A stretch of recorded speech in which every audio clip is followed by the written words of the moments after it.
raised out in the east end of Toronto. Started off super young working.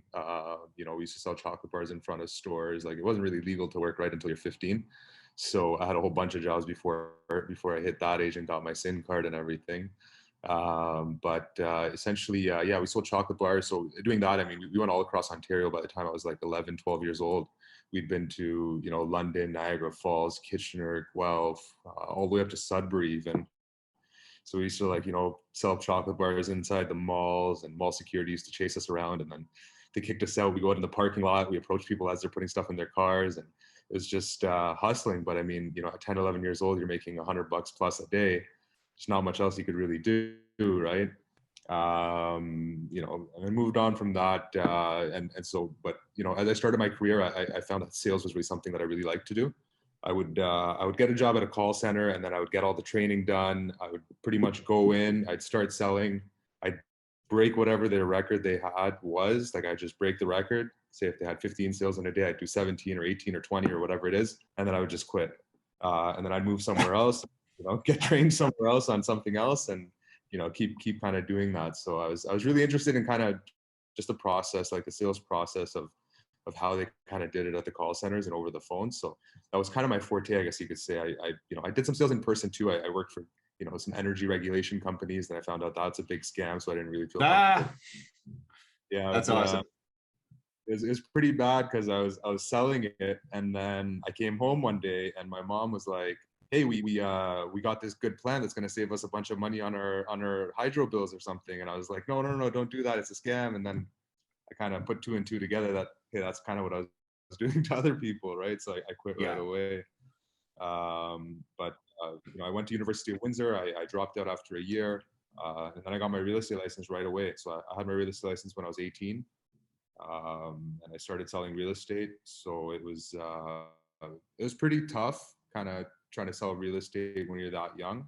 Yeah, absolutely. It's such a big transaction. But surprisingly, I was actually able to pull off a couple of deals. But then, you know, 07, 08 happened, the financial crisis. And if, you know, anyone was around during that time, they'll tell you prices weren't really tanking. It wasn't a huge crisis in that sense when it comes to the real estate market, but it was a bunch of stagnation. Everything was just stagnant. Nobody wanted to move. Nobody knew what was going to happen. And kind of what I thought was actually going to happen during COVID, just because there was so much uncertainty in the market. I thought it was just going to kind of come to a standstill. And I think we did see some stagnation in that sense. Like, volume was a lot lower, but I didn't really expect prices to kind of shoot up the way they did. Yeah, that was really weird. I actually had the same feeling. Like, when we saw COVID kicking off, like, I know both Matt McKeever and I were just looking at it closely and thinking, you know what, like, uncertainty in markets usually leads to sort of a dumping, right? So, like, maybe there's volume moving, but your prices are plummeting because there's so much supply. And actually the inverse happened, where we saw supply tighten up and like all the demand, and a lot of demand in the cities that we were already looking at, which are outside of GTA, right? So, like, whatever is going in GTA, I didn't really focus on, but for sure what was happening outside of GTA was a lot of people were saying, fuck this, we're getting out of the city. We're selling in Toronto because, you know, 1 year in, 2 years into lockdowns and restrictions, like, the city really loses its luster very quickly when you don't have, like, restaurants, comedy shows, entertainment venues open, all those things that, like proper community, right? Like, all those things that make it exciting to live in a big city weren't happening. And so we actually started a whole other business related to just buying cottages, like Airbnb properties, cottage renos, like things like that, where we knew people were going to value a lot more domestic travel. So a lot more people were looking for that, like, Muskoka experience or the cottage experience, where they could go with a small group that they had already quarantined with or whatever. When people were serious about that was the play. And those markets got, like, run right up, which we didn't imagine that. Like, initially we were like, fuck, man, like, what's going to happen to this real estate market? It's probably going to tank. And then it didn't. And actually I ended up selling everything that I had in the past couple of years because the market went so high. There's so much demand. And I probably lost out too. Like I probably sold early. But like I sold for great profits. But I mean, if I had held on, like in one example, I sold a building where if I just waited 2 more weeks, it was probably 50 grand in just straight profit that I would have got in addition to what I already sold it for a great profit. But I mean, holy, like the demand was crazy. So yeah, it was really fascinating to watch that happen, and how it is different than, you know, some of the consequences of 2008 and around there where it just stagnated. So yeah, that's interesting that you went through that experience. So what happened after that? Did you continue being an agent, or did you start buying at that point, or what was that like? Like it was, like I said, it was 07, 08 when I was like full fledged into real estate. I was doing everything kind of very textbook, just because I was so young. I thought I had to make up for it by, you know, being super, you know, by the book, and, you know, everything to a T, how a real estate agent is supposed to be. I had this, you know, notion in my mind that you know, this is kind of the path that you have to go through. And then I quickly realized though that, you know, it's real estate sales is not like that. It's a very you know, a lot of the successful agents, they come from very diverse backgrounds. You'll get the guys that are, you know, suit and tie and very prim and proper and everything, but, you know, there's a lot of really good agents that are the total opposite. And it makes sense, because if you're working with everyday people, sometimes they do need someone to really kind of dumb down the process for them. So you know, I realized that, hey, you know what, you got to find your own angle. You have to kind of adjust kind of how you operate and what you do. But overall, because of the timing of the market and because I was so young and it was kind of an uphill battle, I did kind of pause, and I was doing real estate, but also I was doing other businesses at the same time. You know, I had medical clinics, I was in the physiotherapy business, I had you know, a restaurant, you know, we were an authorized dealer for ADT at one point. You know, we had a door-to-door sales team. I was Door-to-door guys.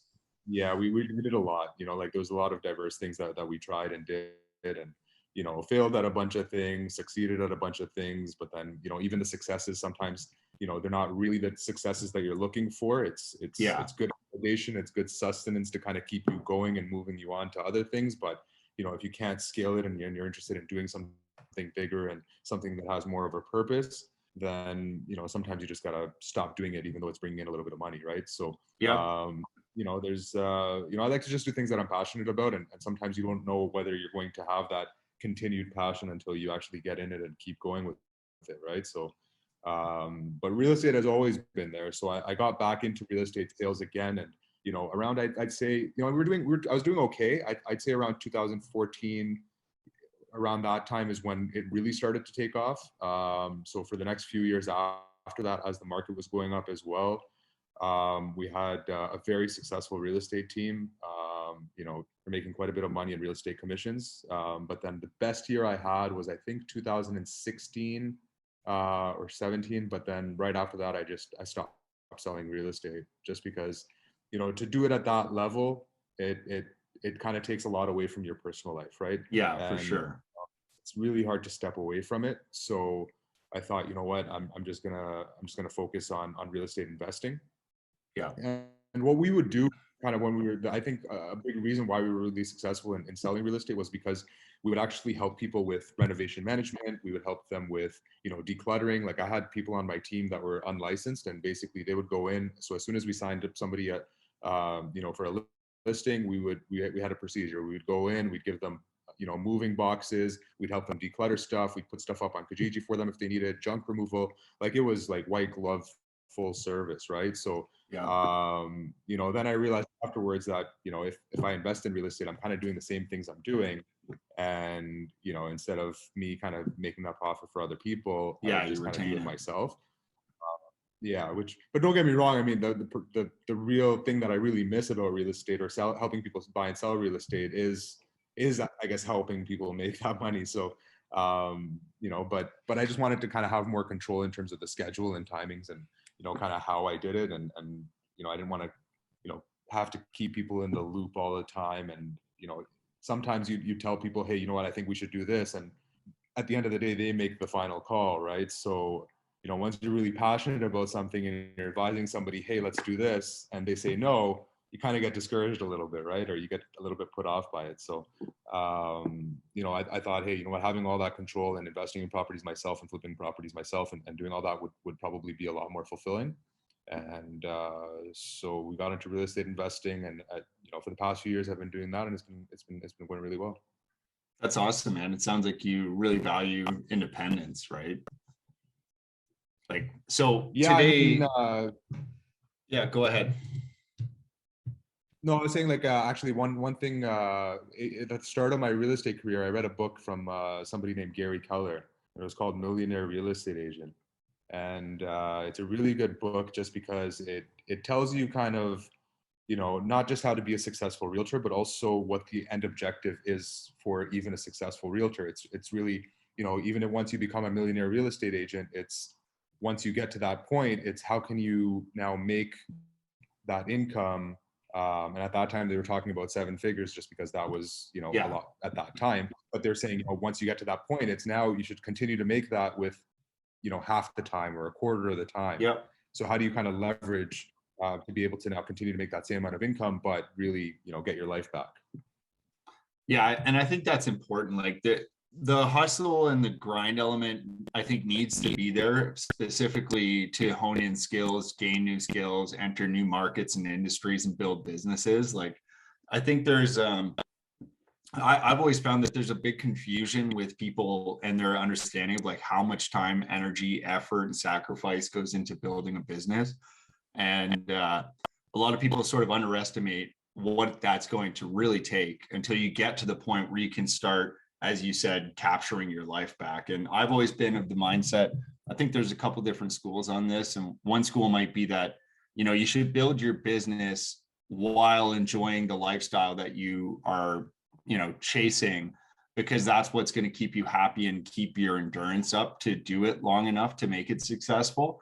And I think that could be valid in certain circumstances, but I actually ascribe far more to a school of thought, which is more like, why not just fucking grind every single day, sacrifice most of your life, like 90, 95, maybe more percent of your life to building and laying that foundation for your business and your skills at the start, front load all that work. Because the thing about your skills and building businesses and earning this type of experience is that it's all transferable. And the sooner you learn it, the sooner you have the skill. And it's something you need to practice every day in order to really hone the skills, but you never really unlearn the skills. It's like riding a bike. So the faster you could get those skills and the more invested you can be in getting those skills sooner, the sooner you can start leveraging them in every interaction, in every relationship, in every business, in every professional setting.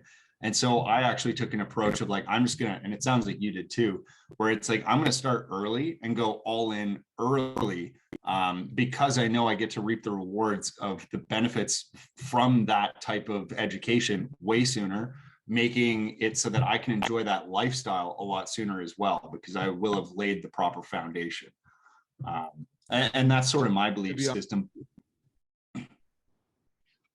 Yeah, I mean, to be honest with you, I actually didn't. So before, I'd say, you know, if you took me back 10 years ago, I actually thought that, hey, you know what, I'm going to keep right. I wasn't thinking about, you know, kind of easing my foot off the gas pedal. It was always, you know, more and more and more. And, you know, I didn't really have that kind of comfort in my, you know, in my vision, or I wasn't focused on that at all. I thought I would be kind of grinding forever, but I think, you know, burnout is a real thing. And, you know, especially once you start having kids and stuff like that too. Like I have 5 kids, right? So there's a lot more that's kind of pulling you in that direction. And, you know, also another thing that happened was a few years ago, I got sick. Actually, I have an autoimmune disorder. And before they came out with certain medications and stuff like that, it's the life expectancy was like 5 months. So Dude. once something like that happens, it kind of changes your mindset, because now you're not planning even 2 years ahead. You're not planning 5 years ahead. You're definitely not planning 10 years ahead. You're just looking at, okay, you don't have time to be like, hey, let's lay a foundation and then let's enjoy later. It's you have to enjoy now because you might not get a later, right? So you have to kind of just put things aside and just balance it. I mean, it sounds very cliche to say balance, because, you know, a lot of people kind of try to figure out, you know, how do you balance work-life balance or something like that. It's not really that. It's just it's not even balance. I think it's priority. You got to give priority to the things that make you happy, right? And that's what it is. You know, you kind of balance what you're chasing and what you're prioritizing. Yeah, and the way I've accomplished that, and I think I did it fairly well once I figured it out, was like I have non-negotiables. So like I do generally like a work-life blend instead of balance is a fucked up word. I try not to use it because there's really never balance. But blend I think is a better word, because you can make your work something that you truly enjoy to do every day, and at that point, like, you know, this right now, are we working? I don't know. I don't think so. But technically, I'm sure somebody would write this down as work, right? Or some sort of activity related to our profession. Maybe we're networking. Maybe we're increasing our visibility. You know, maybe you and I have a business relationship come out of this, like whatever. We're probably working right now, but it doesn't feel like it. And so I think a lot of my business has been built around that sort of idea that, like, if I'm doing something, it's because I probably want to. And if I don't like doing it, and if I'm not the best at it, I'm going to hire it out. And actually, on a previous episode, it's about to get uploaded. Nobody, like, if you're listening to this now, you maybe have listened to it, but we talk quite a bit about that, right? The idea of like, hey, you should really hire out for the roles that you're not great at, because somebody else is going to do it better with more accuracy every single time than what you are ever possibly going to do, because you're not in it, you're not passionate about it. So I think that blend word is very important. And yeah, I think you're right. Like, there are things in life that come up that can change your perspective for sure. And I think that that's even why I've been more steadfast to build sooner, because right now in my life, like, I'm very fortunate in that I come from a family that doesn't have a ton of money, but they're doing fine. They're coasting, right? My grandparents are nicely retired. They've got no debt on their house. It's probably worth $1 million. So they're kind of set. My mom's still kind of grinding her ass off and sort of on the edge of falling off the cliff at any given moment. But she's got a good support system in my grandparents and myself. And so I think that's where I always knew, like, if I could just grind it out sooner, the sooner I could do that, if there was something unexpected that came up, I will have already laid the path to success, so that, you know, if I die right now, there's $100,000 of Rolexes they can fucking auction off right behind me, right? They can just literally sell them, trade them for cash value right now. And $100,000 to them might be literally years of work after tax, right? Like that's years of going 40 hours a week, 52 weeks or 50 weeks a year to going and doing that. So that to me was always super important. But I got there in the first couple of years of this business. And even when I did door-to-door sales too. So when you bring up ADT, I know exactly what you're talking about, because they were one of our competitors when I did door-to-door sales. And I learned that was the best job I ever had. I learned every skill that I needed for life in that job of just getting rejected fucking 300 times a day. And then going back every single day. That went on for about a month before I got my first deal even. And that was hard. But, you know, inside there, I learned that, like, you know, it was worth it. It was a good trade-off. But for those couple of years when I started building this business, and during that period of door to door, I turned everything else off. Like, I turned off my health, I turned off my family, I turned off my friends, I turned off everything else. And I went to work at building. Now, the great friendships I've always found, they stuck around. Like, I can always call up my buddies from high school and they'll answer, right? They'll pick up the phone. They'll come get me from 4 hours away if I'm in trouble. Like, that's a great relationship, and family too, that's going to last. But I feel like there's a lot of relationships I could have a lot more developed now if I didn't do that. So I think there is got to be some sort, we're dancing around the word balance again. There has to be some sort of balance, I think, eventually. But I think too, if you sprint, you have an opportunity later to go and recover those relationships if you want, right? And it's not even like we're destroying those relationships by doing that, but it's like we're not servicing them. And I think friendships, people, relationships, businesses, all these things require constant attention. Like, you cannot let any of those things sit. They just kind of wilt over time.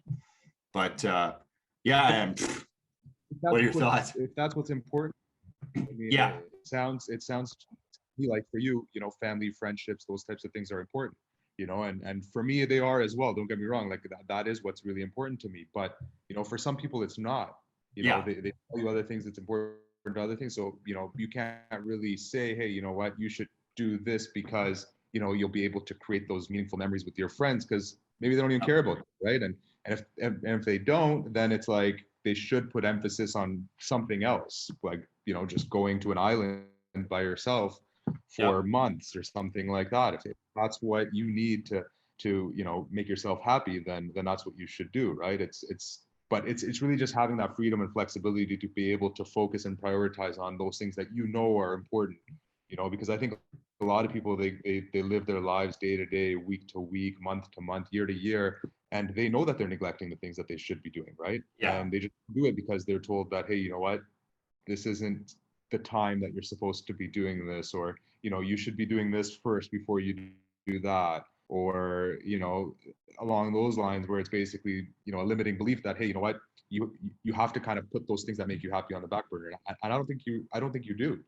You know, I think, yeah, you should have those financial goals and everything, but I think if you prioritize those things, maybe you never know, naturally those other things may have come, because if you're putting emphasis on those things that you need freedom for, then just naturally your subconscious is going to fight towards making sure that you could be in a position to do that, right? So if somebody, they're working a job and they're being told, hey, you know what, and they want to travel, they might be told, hey, you know what, you can't travel because you only get 2 weeks of vacation. So if they just gave that priority to, hey, I need to travel, naturally they're just going to change jobs, or, you know, force their work to become remote work, or, you know, become an entrepreneur or something along those lines, where that money will come, because they're not focused on, you know, the initial part of, you know, do I have the money or not, or do I have the ability or not? It's like, look, this is going to happen one way or another. Yeah. You know, everything else is secondary. All that other stuff has to fall in place to accommodate, you know, that needs to happen, right? Yeah, 100%. Like that's how I got where I am too. Like I had a singular focus on getting real estate, was like one of my first real concrete goals. Was like, I'm going to buy property, and made that happen. And like, I made crazy decisions that no sane person would ever make if that wasn't their singular focus. Like, you know, like quit my main job, started like working for free with Matt, getting all his mentorship, driving about 6 hours a day to come and just learn from him, sleeping like 2-3 hours a day. Did this for an extended period of time in order to get the first deal, and it worked. But it was like a crazy mental approach that you would never do if that wasn't the one singular focus that you had. That's a lot. So that was kind of my second thing that I went like all in on at the start of my life. Like one of the things that I went all in on was traveling as well. So I know you've done some traveling. I wouldn't mind unpacking that, because one of the first things I did, I'm similar to you. I started working when I was 11. I was washing dishes, $6.20 an hour, getting that good cash money at a golf course. And I was doing that because my mom told me, like, if there's certain shit that you want, you're gonna have to go make money and like buy it, because she wasn't in a position to buy that stuff, right? So whether that was paintball gear or mountain bikes and snowboard stuff, like whatever, it was up to me to go make that money. And I loved doing that. And it was actually a great lesson. One of the next things I did once I had all that stuff was I'm going traveling. So one of my first trips was actually to Oktoberfest. So I flew when I think I was 19, 18 or fuck, I don't remember. I was 18 or 19. And I flew to Oktoberfest by myself with no plans, no hotel booked, nothing. I just knew I was going to Oktoberfest in Munich. And my mom's like, dude, you're a psycho. I'm like, I know. I bought a one-way ticket to Europe. So I flew directly to Munich, and I backpacked Europe for a few months that year. And I started at Oktoberfest. My aunt was like, dude, you can't go to Germany to Oktoberfest with no fucking plan. Like, you need something planned. So she ended up getting me booked in, because obviously the whole city was booked out. She ended up getting me a campsite. So I figured out last minute, I got to get a one-person tent in order to stay there. October in Munich is snowing, by the way. So that wasn't ideal. It was very cold. But that was sort of how I kicked off my journey to like learning and investing in myself, was traveling. Like I went to Germany, Austria, Slovakia, Slovenia, Croatia, Serbia, Bosnia, Spain. I didn't go to, I went to France too, and the Netherlands. and I'm sure a couple other places, but like what an education I got there. Like, how about that? So I know you're calling in today from Dubai, so that's crazy. I've never been to that sort of, I've never done that traveling journey. I've done lots of islands, I've done lots of Europe, never done like Middle East or Dubai or anything crazy like that. So I'd love to hear about that or any other places you've been. Yeah, I mean, so I do travel with my family, so like we travel with kids and all that, but we Yeah, kind of still do some crazy stuff as well. Like we don't just kind of go and stay at one hotel and just do the tourist stuff. So right now, like in Dubai, I've been here since like October. yeah, I actually rented and furnished an apartment. I have a 1-year residency that I got over here.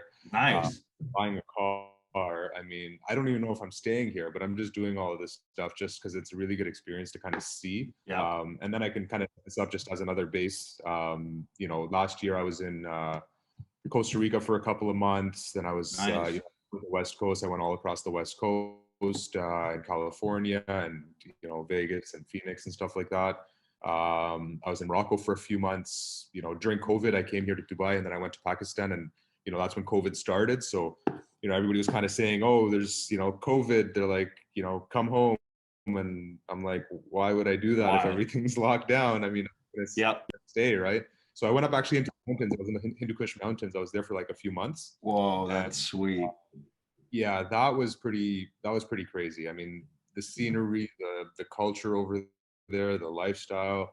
So is your That like was what's that your was family background? Are you speaking some of these languages? Like how is this working out for you in terms of day-to-day life? Like do you need to know certain languages or you just getting by with English?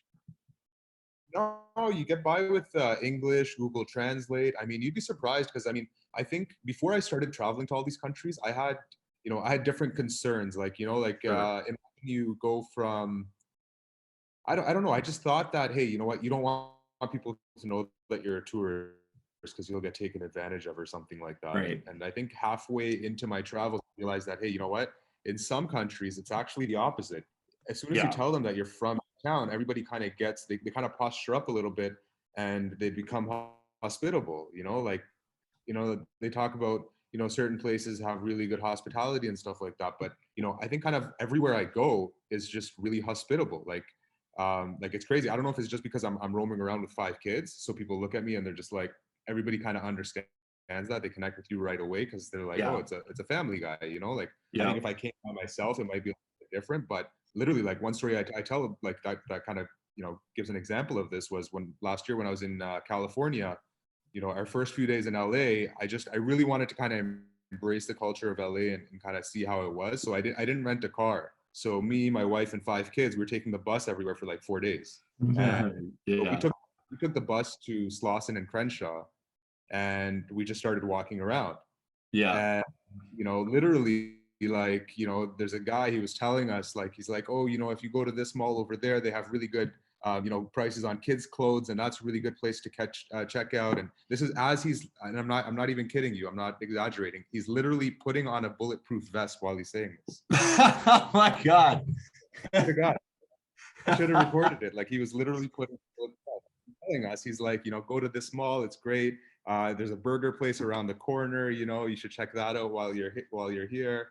And it was pretty crazy, right? But once again, like, I mean, they're just kind of, I guess, I think it's probably because I'm traveling with family. I don't know if it would be the same way, but everybody just seems, friendly around the world everywhere. But you hear these horror stories and, these scary things that kind of, make you feel like, hey, you shouldn't go anywhere or anything like that.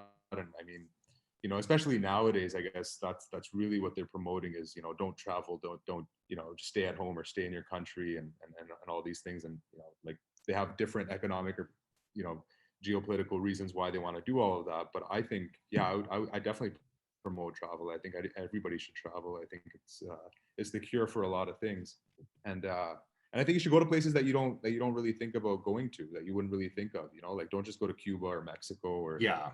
or I've been to all these places too, and they're great. Don't get me wrong if you're just going for a week, but to really kind of embrace a different culture, or just to kind of get that thought out of your mind of how you think somewhere is, because nowhere is really how you think it is. You really have to go and kind of experience it.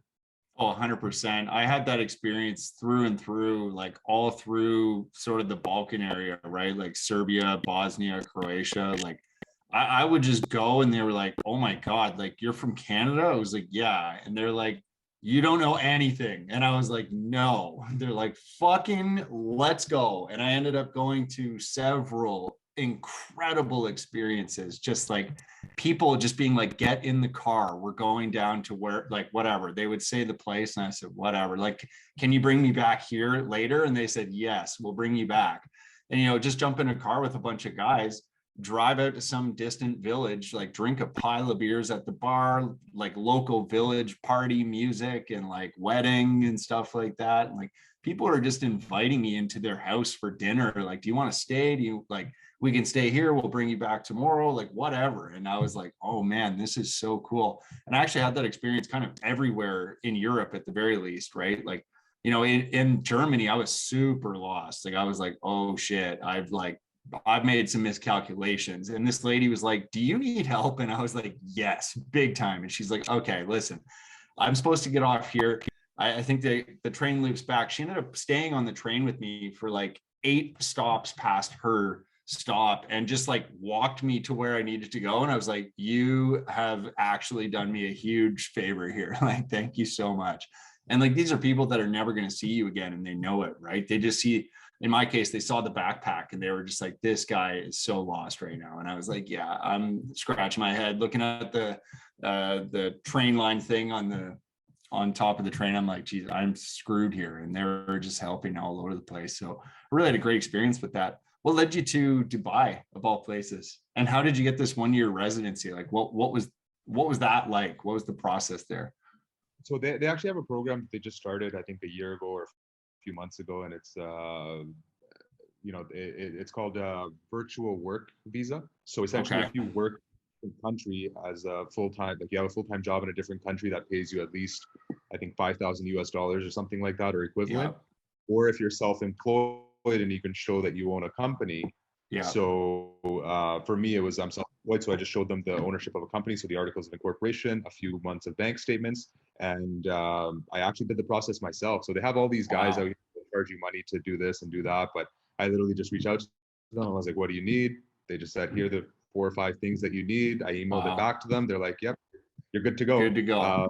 You do your biometric stuff, you do like a blood test, and then they give you your ID. They stamp your passport, and now once you have that, then you can rent a place, you can buy a car, you can do all these things that you can get a local bank account. Wow. And again, I don't know if I'm planning to stay here or not. Like some of my Yeah. friends ask me, like, "Oh, so you're not coming back?" I'm like, "Well, I'm not saying that. If I do, then that means that you have an apartment and a car over here that you could use when you come here." I Yeah. don't know why. I'm doing it, but the reason why Dubai is just because we have a lot of that Western amenities. I guess we have a lot of the Western amenities that we have Yep. here. The pretty nice, especially at this time of year. It's a good base because I still want to explore some of East Asia, and even to go back to Europe. It's not that far from a lot of places that I still want to check out that are on my list. So I Yep. figured might set up a base out here. But I mean, I don't know. I was gonna do the same thing even in Costa Rica. Actually, I was thinking about just getting a place out there, just set it up. Maybe just do some rental arbitrage or something. Just have it set up as a pad over there, Yep. and I just wanted to kind of do it just because now that I've kind of done this here, I can see how much effort and work goes into doing it, and you never know, I might do that in 2, 3, 4, a few other places as well. And now I've just got kind of this network of pads that are kind of in these places that I think I would come to regularly, or Yeah. friends and family that be coming here that they can make use of it as well. Yeah, that's great. Have you tried to reach out to any other like expats or anything like that? Like, have you been seeking people from Canada or anything like that?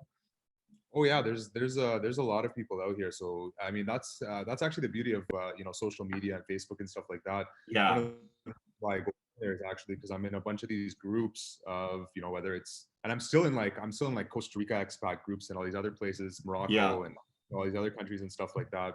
Just because I joined it just because I was traveling there, but now I just kind of stayed in, Yeah. just because I could provide some useful tips to people, and I see kind of what's going on in these places. You know, instead of looking at the news and, you know, if you wanted to go, I don't know, Iran right now or Russia right now or one of these Yeah. places, instead of, you know, trying to Google and checking out our government website, which has Yeah. been probably the same last 10 years or something, Literally.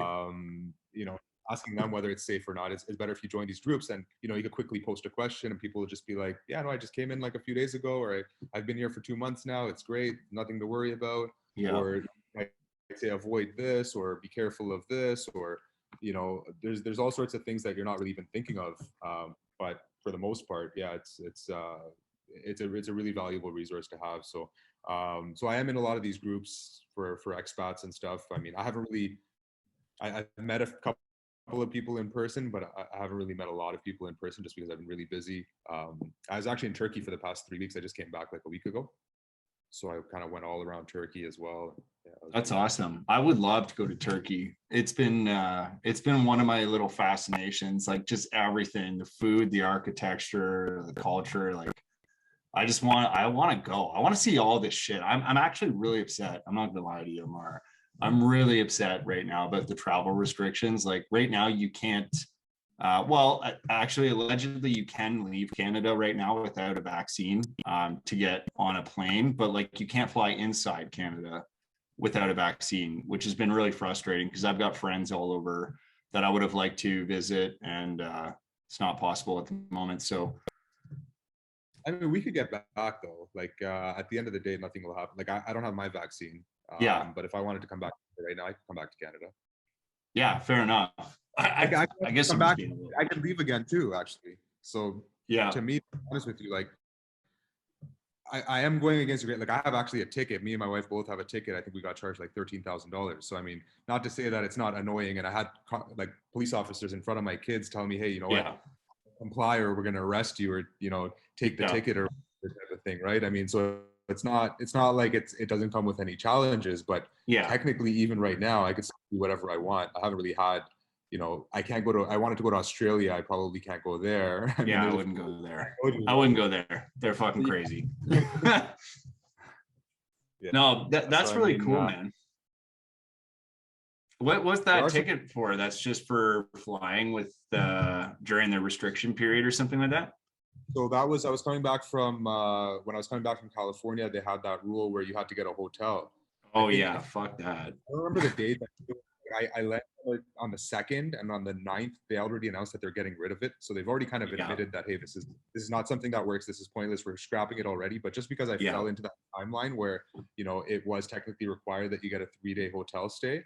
Um, yeah, you know, I went to the counter, like, I'm not getting a hotel. They're like, why? And I just pointed at my kids. I was like, we're not going into a hotel. And then yeah, they're like, fair enough, makes sense. Like they understood totally, but they're like, but we have to give you a ticket. So I'm like, go ahead, give me a ticket, right? But at first yeah, I was just gonna leave. I was just telling there's an officer that was there. I was just like, or it wasn't even an officer. It was one of those guys that worked at the airport. I was like, look, I'm not going over there. I'm just leaving. I don't want to wait in this lineup. I just got on this yeah. long flight. I'm getting out of here. And then I guess a cop overheard me kind of telling them that. So they kind of came over. They're like, do you want Crazy. me to arrest you in front of your kids? You don't want that to happen. They're like, just do what they say and just go. I Savage. was like, wow. And they don't even know why they're doing what they're doing, right? Like I they just, know. Yeah, they it's just mental. I literally can't imagine strapping up for the day thinking you're gonna go do do the public a huge service and you really don't even understand what you're talking about. But no, that's exciting though, man, that you just took the jump. I imagine, and I think I have preconceived notions as well too that maybe are just wrong or challenged by your idea too. Is like I always thought that the more, you know, the more things, whatever that is, like whether that's family, pets, vehicles, houses, whatever, just shit that you have in your life, that stuff would prevent you from doing some of the things like you're doing right now, which is just you just went like you're like, no, we're going to Dubai, right? Or Costa Rica or yeah. wherever, and I guess that challenges my belief system a bit, where I always thought that would become hard or harder or impossible or whatever. But it sounds like actually that stuff's just important to you, and so you just make it happen, right? That's where that priority kind of comes into play, right? Yeah, Because obviously it is, there are these restrictions that you have to deal with. You got to do a little bit more work in terms of, yeah, you know, about these things, and there might be that little worry in the back of your mind or whatever the case is. But even with your personal belongings and all that stuff, like when I left, because I leave months at a time, usually I try to time it with a real estate purchase or move out, or that type of thing, right? So what I do is I actually put stuff into a pod, and then I store that pod, and then when I come back, I get it delivered to wherever I'm moving to next. And I mean, my stuff's been in that same pod for like 2 years now. I just, like, obviously I know there's some important stuff in there, but if you ask me right now, like what's in that pod, I really don't know. Like I can't name Yeah. something I can't live without that's in that pod. Yeah. I just don't know. I don't remember. Like it must be important because I stored it, and I need it, I guess. But do I really need it? I mean, I don't Yeah. know. Yeah. No, that's a great way to look at it for sure. And like I actually just bought 100 acres surrounded by crown land here, and that's going to be like sort of my playground, hunting area. I do quite a bit of shooting. Like I'm going to use it for quite a bit of stuff. And when I bought it, that was actually one of the things that I had as a reservation. I was thinking like, you know what, like this is a purely like recreational sort of for me property, and like buying this means that I'm not taking that money and spending it somewhere else, right? Like I'm actually actively deciding not to spend this money on traveling, or not to spend this money on um, a, an away residence like what you've got right now, or all these other things. And so that for me was actually fairly challenging. And I think I sort of conceded, because I think what I want to do is use Canada as a bit of a base, and then sort of what you said, have a second base, right? Or have another place where you can go to, whether or not you're there all the time, I think maybe doesn't matter as much as just having it. And then, like you said, you can always have friends, family, whomever, maybe it's even an Airbnb or something crazy like that while you're away from it. But I really like that idea of having multiple bases and just using it as a place to expand your mindset. Like how differently do you think now about the world? Now you're just like, thousands of kilometers away from where you started. And I'm going to assume, that business is good enough that you're still there, right? Like you're thinking about getting a car. Like, it's not like you're like, oh shit, let's pull the ripcord. I'm going back because it's not working, obviously. So like, how differently do you look at life now? Like, what's that done for your mindset?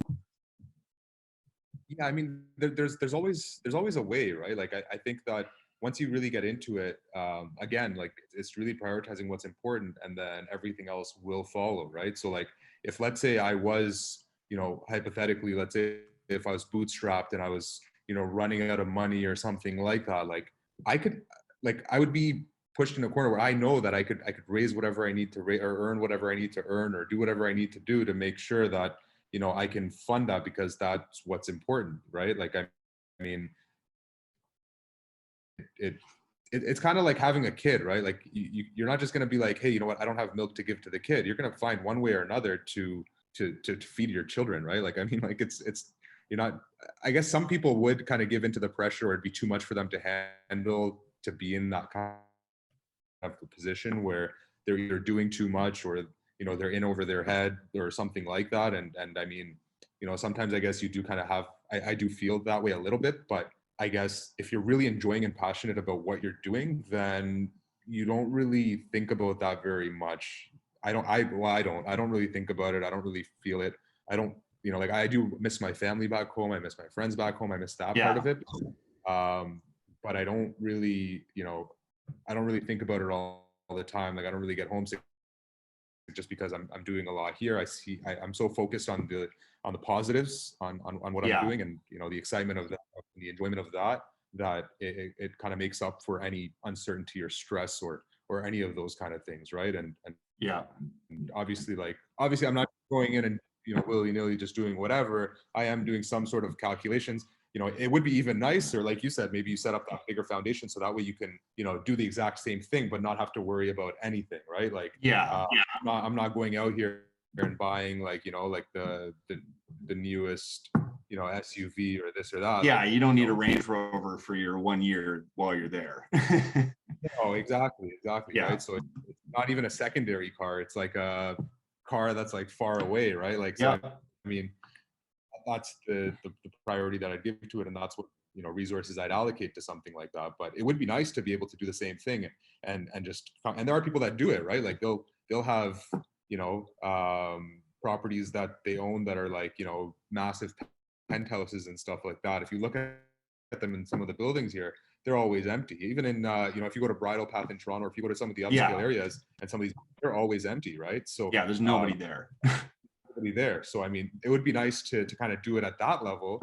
And I think that's kind of what people tell you to do. They say, hey, you know what? You can't do that yet. You have to be in your 40s and 50s or later on in life, or either that or just one of the, younger ultra rich that might have, whatever amount of money that they can do that at that age. But for me, like I said, I'm not planning 2 years, 5 years, 10 years ahead. I'm saying, hey, if I want to do this, I should do it now, or else, you never know if you'll ever be able to do it. So it might be a little bit different how I'm doing it. I'm not, buying mansions or anything like that out here and setting them up as bases, but at least if the time comes to do that, I'll be aware and I'll know what I want to do. No, man, I think it's exciting. I think we got to get what we want at the stage that's appropriate for us, right? Like, why bother hustling?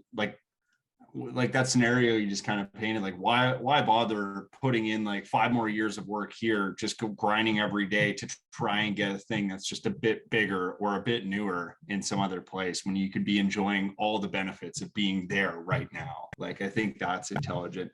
And also, there's always opportunity. Like, while you're there, you could be doing a lot of extremely productive things, right? Like, I don't think it's a 1 or 0. It's not a binary decision. It's like everything has the possibility to be expanded upon. Like, you could always build your business from there as well. And like, if you prioritize having that newer car, whatever, you could do it. It's not actually a limiting thing. So no, that's really exciting, man.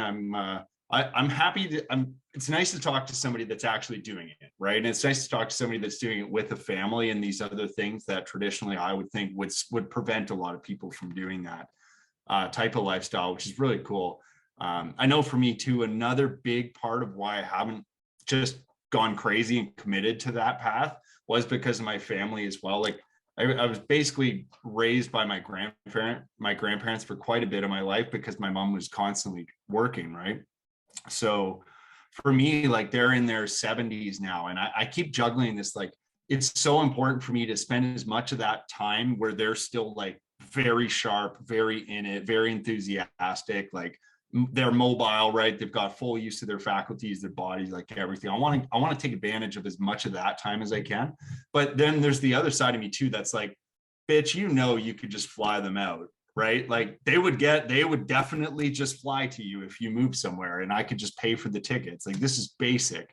And so I know at every point where I come to a block in my mind, it's just me coming up with excuses not to do something, right? So I think that's a good takeaway from this podcast, for me at least, is like, and like, we already know this, but it's good to reiterate that, like, whatever you actually prioritize is what you will get, right? Like, if you want that time with them, you would make it happen, whether you're in Egypt or Saudi Arabia or freaking Turkey or Cuba. Like, you would just make it happen. So I think that's a good point too. And like, really, what's the cost of flying? It's like literally nothing. A couple grand for probably anywhere in the world if you're flying economy. So yeah. Well, when I first started doing this, actually, the key was I was actually looking for places where the cost of living was lower. So the first place we went to was actually Morocco. And I kind of calculated things in a way where it's like, okay, well, if I don't have any overhead in Canada while I'm gone, then while I'm the cost of living is cheaper. And if you expand that savings over like 3 months, that kind of pays for your airfare. And then you have your lower cost of living on a month-to-month basis. By the time you get back to Canada, it's like you would have spent what you spent over that 3-4 months anyways, right? So when we thought about it for quite a while, we played around with the idea of like Thailand or something like that, where your cost of living, I mean, you can live a really crazy, let's just say a crazy life for like a few grand a month. And when I think about it and I really start, if I get critical enough, I'm like, I spend easily 10 grand a month just living here. Why do I do that? Like, what is the actual point? Well, I've got a cool truck and I've got a cool car and I've got a cool motorcycle and all that other shit. But like, would I be happier just buzzing around Thailand and Cambodia and Laos? Yes, guaranteed.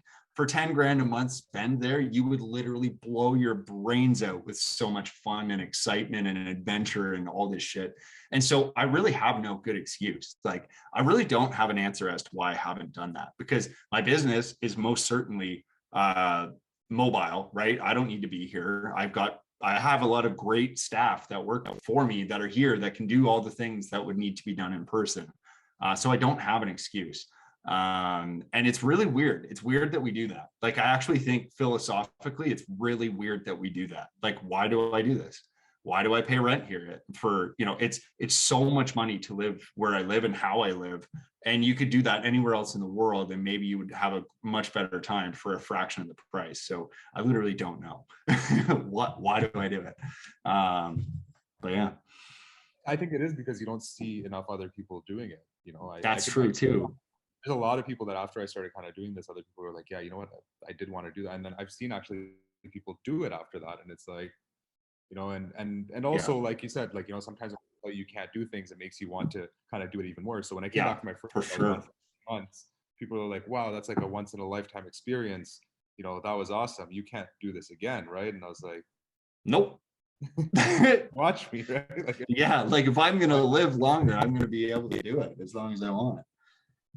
No, man, that's really cool. I think that's a valid point, right? I don't know enough people that have just done it. And I am actually, I think we're all sort of victims to how we grew up and the ideas and belief systems that we grew up with. And I think it is a lot of work to crush those. I crushed the financial belief system of my family and environment for sure. Crushed maybe even the political and some of the other elements. But I'm definitely still a victim of, like, being kind of, I don't know, almost binary in that approach of like, this is how life goes, right? And like, even now, like, we're actually getting a puppy tomorrow. So tomorrow evening, we're getting this cute puppy, and it's a nice hunting bird dog, which I think is very valuable for all the other passions I have. But even now, I'm like, fuck, well, how are we gonna, I would love to go to El Salvador right now. There's been some really cool Bitcoin developments there. And the president is shit posting Trudeau about being a moron, which I think is a good idea.